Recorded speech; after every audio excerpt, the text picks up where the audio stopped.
যারা গোপনে পাপ কাজ করে তাদের লাইফে, তাদের জীবনে চারটি আযাব চলে আসবে, চারটি বিপদ চলে আসবে। অনেকেই আছে গোপনে গুনাহের কাজ করে, গোপনে পাপ করে। আপনি দরজা জানলা বন্ধ করে দিয়ে ঘরের ভিতরে ঢুকেছেন, লাইট অফ করে দিয়েছেন, কেউ দেখছে না, একজন দেখছেন, তিনি কে?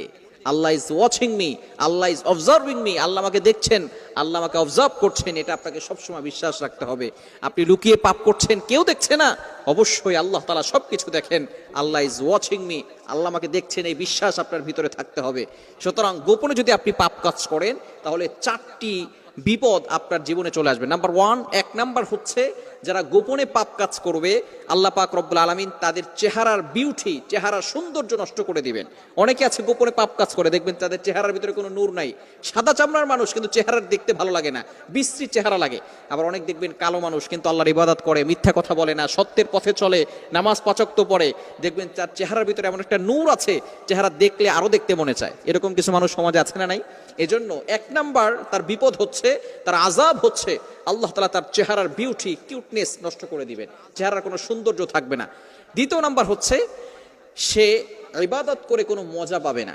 ইবাদতের যে কি মজা আছে, আপনি তো অনেক জিনিসের মজা নিয়েছেন, ফেসবুকের মজা পেয়েছেন, ইউটিউবের মজা পেয়েছেন, গুগলের মজা পেয়েছেন, জেনা করার মজা পেয়েছেন, মেয়েদের সাথে কথা বলার মজা নিয়েছেন, কিন্তু ইবাদতের একটা মজা আছে, ইবাদতের একটা স্বাদ আছে।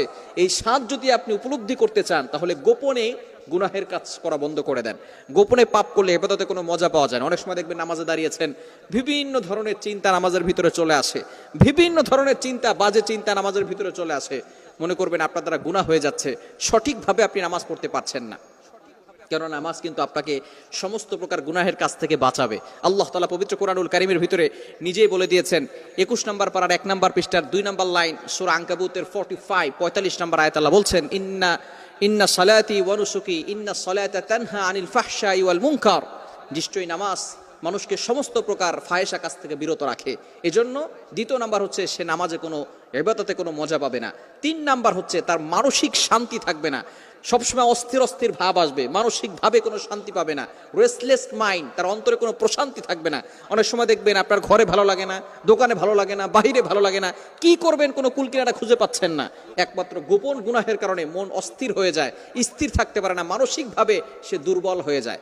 4 নাম্বার হচ্ছে মোস্ট ইম্পর্টেন্ট, সেটা হচ্ছে আপনার রিজিকে কোনো বারাকা থাকবে না। অনেক সময় দেখবেন আপনি অনেক টাকা ইনকাম করছেন, এটা কিন্তু রিজিক নয়। আপনি টাকা পয়সা ইনকাম করতেছেন, প্রত্যেক মাসে 50,000 টাকা ইনকাম করেন, কিন্তু ওই 50,000 টাকা দিয়ে সংসার চলে না। মায়ের খরচ, বাবার খরচ, স্ত্রীর খরচ, সন্তানের খরচ, খরচ করতে করতে দেখা যায় আরো 10,000 টাকা ঋণ করে তারপরে সংসার চালাতে হচ্ছে। কিন্তু অন্য আরেক ব্যক্তি মাত্র 10,000 টাকা ইনকাম করে, সেখানে সে সুন্দর করে 8,000 টাকা দিয়ে সংসার চালায়, আরো 2,000 টাকা জমা রাখে, এটাই হচ্ছে বারাকা। কিন্তু বর্তমানে আমাদের রিজিকের ভিতরে বারাকা নাই। সুতরাং গোপন পাপ কাজ থেকে আমাদেরকে দূরে সরে আসতে হবে। গোপন